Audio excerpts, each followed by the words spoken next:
نہیں ہوتی. یہ اٹھ کے بیٹھ گئے, سارے فرشتے سجدے میں گر پڑے. اس کا مطلب کیا ہوا؟ فرشتوں نے بیٹھے ہوئے آدم کو سجدہ کیا.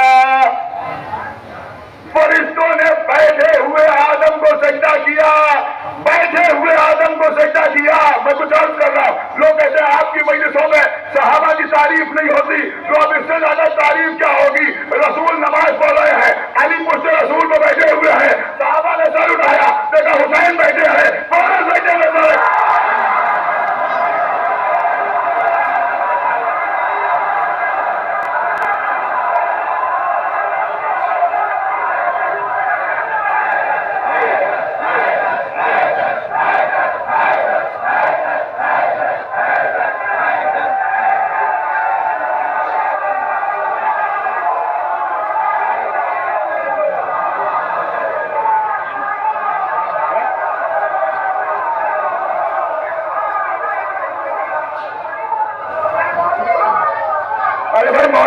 سلامت رکھے.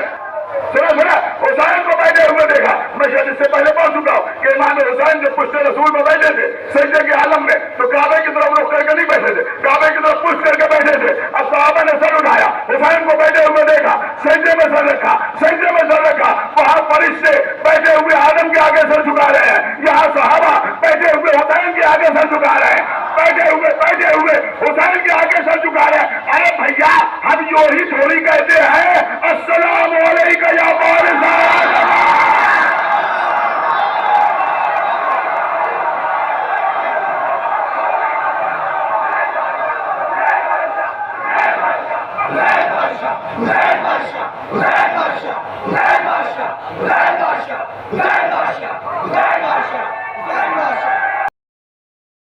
اس کے بھی اپنے قواعد ہیں, ایسے ہی اردو کے بھی اپنے قواعد ہیں. یہ منع کرنا اور انکار کرنا, یہ بچے سمجھیں جو میں عرض کر رہا ہوں, ان دونوں میں بڑا فرق ہے. میں اہل لکھنؤ کے درمیان پڑھ رہا ہوں, لہٰذا یہ بچے میری بات سمجھیں. منع کرنا اور انکار کرنا کیا فرق ہے پتہ ہے؟ یہ جو آپ کہتے ہیں میں کہا صاحب کو کھانے لے کے آ گئے, ہم نے منع کر دیا, یہ غلط ہے. ہم نے انکار کر دیا. ہم نے میسا علی صاحب سے کہا کہ آپ ہمارے یہاں مجلس پڑھ دیجیے, انہوں نے منع کر دیا. یہ منع نہیں کیا, انکار کر دیا. سمجھ رہے ہیں؟ یہ انکار کر دیا. منع کرنے کا مطلب آپ سمجھتے ہیں؟ ہم نے کہا کہ بھائی جب تک ہم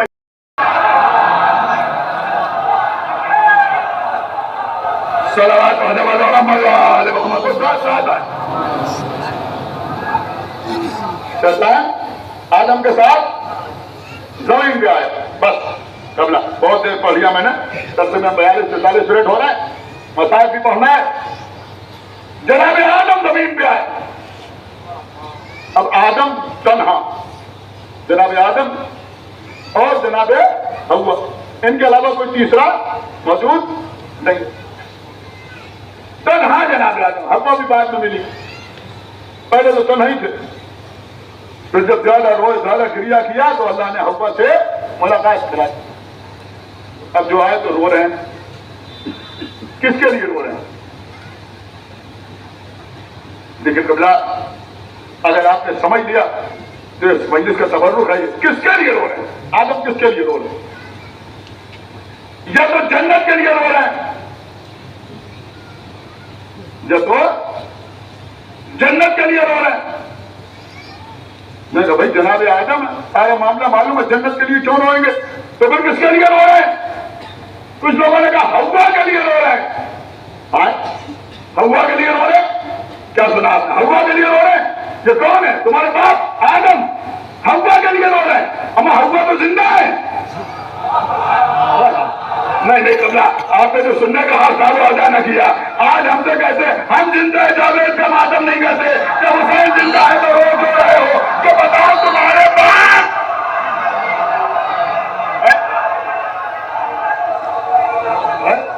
کیوں رو رہے؟ تمہارے باپ حوا کے لیے رو رہے ہیں, نہیں رو رہے؟ کب رو رہے؟ اب جناب آدم رو رہے, بہرحال جس وجہ سے بھی رو رہا. پھر آ کے جنت میں رو رہا ہوں, جب پھر آ کے حوا میں رو رہا ہوں. آدم جانے, ان کے آنسو جانے, رو رہے ہیں. اب عزیزوں جناب آدم پہلی مخلوق تو تھے نہیں، زمین پر بہت سے جانور تھے، بہت سے جانور تھے، ان سارے جانوروں نے آ کے جناب آدم کو گھیر لیا، ہر طرح کے جانور، چرند پرند درندے، اس میں حلال جانور بھی حرام جانور بھی۔ اب بیچ میں جناب آدم، چاروں طرف جانور نہیں، ابھی آپ پہنچے نہیں، اس کا مطلب یہ ہوا کہ زمین پر پہلا منظر ہی یہ نظر آیا کہ بیچ میں نبی، چاروں طرف جانور۔ کیا سنا آپ نے؟ بیچ میں نبی، چاروں طرف جانور۔ اب جانوروں نے دیکھا یہ رو رہے ہیں، کچھ دیر تو کھڑے رہے، لیکن پیغام ہے اس میں بھی، کچھ دیر تو سارے جانور موجود رہے، پھر دھیرے دھیرے کم ہونے لگے۔ لو یہ ہاتھی چلے گئے، مثلا یہ اونٹ چلے گئے، یہ گینڈے صاحب بھی رخصت ہو گئے، یہ پرندے بھی چلے گئے، وہ درندے بھی رخصت ہو گئے، سب چلے گئے، لیکن ہرن رکے رہے۔ آج دوسری محرم ہے، ابھی 2 مہینے 8 دن ہے مجالس میں، پیغام ہے اس میں بھی آپ کے لیے، ہرن رکے رہے۔ ابھی نے یہ نہیں معلوم تھا کہ یہ چور ہو رہے ہیں، لیکن آدم کو روتا دیکھ کے یہ بھی رونے لگے، ہرن بھی رونے لگے، کافی دیر تک یہ روتے رہے۔ تفاسیر میں ملتا ہے کہ چونکہ جو روئے تو اللہ نے ان کے رونے کو آدم کی نصرت قرار دیا۔ سنا آپ نے یا نہیں سنا؟ اللہ نے ان کے رونے کو آدم کی نصرت قرار دیا، اور اللہ نے ان کو حسن بھی عطا کیا، یعنی اس کے انعام میں، میری بات سنیے، ان کو حسن بھی عطا کیا اور انہیں مشک بھی عطا کیا۔ مشک جانتے ہیں نا، مشک وہ خوشبو جو بعض جھرنوں میں پائی جاتی ہے، تو ان کو اللہ نے حسن بھی عطا کیا اور اللہ نے انہیں مشک بھی عطا کی۔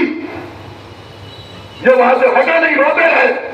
آخر میں جناب آدم ہی نے ان سے کہا کہ اب تم جاؤ۔ اب جب واپس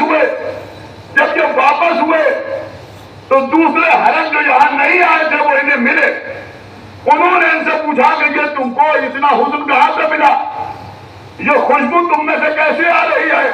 تو انہوں نے بتایا کہ فلاں جگہ پر مخلوق خدا میں ایک شخص موجود ہے، وہ رو رہا ہے، ہم وہاں موجود تھے، ہم بھی روتے رہے، باقی سب چلے گئے، ہم روتے رہے، تو اللہ نے ہمیں یہ حسن عطا کیا، اللہ نے ہمیں یہ مشک عطا کی۔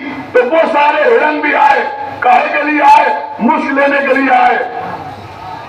کیا سن رہے ہیں آپ؟ یہ نصرت کی وجہ سے نہیں آئے، یہ مشک لینے کے لیے آئے، حسن لینے کے لیے آئے، لیکن بہرحال آئے۔ تو اللہ نے ان کو حسن تو عطا کیا مگر مشک عطا نہیں۔ کیا سنا آپ نے؟ لیکن جو واقعی بے لوث نصرت کے لیے رو رہے تھے ان کو اللہ نے حسن بھی عطا کیا، ان کو اللہ نے مشک بھی عطا کی۔ اب آج نبی نبوت کا خیال رکھنا کہ جب مجلس پہ جانا تو یہ سوچ کے جانا کہ ہم مجلس میں شرکت کے لیے جا رہے ہیں یا تبرک لینے کے لیے۔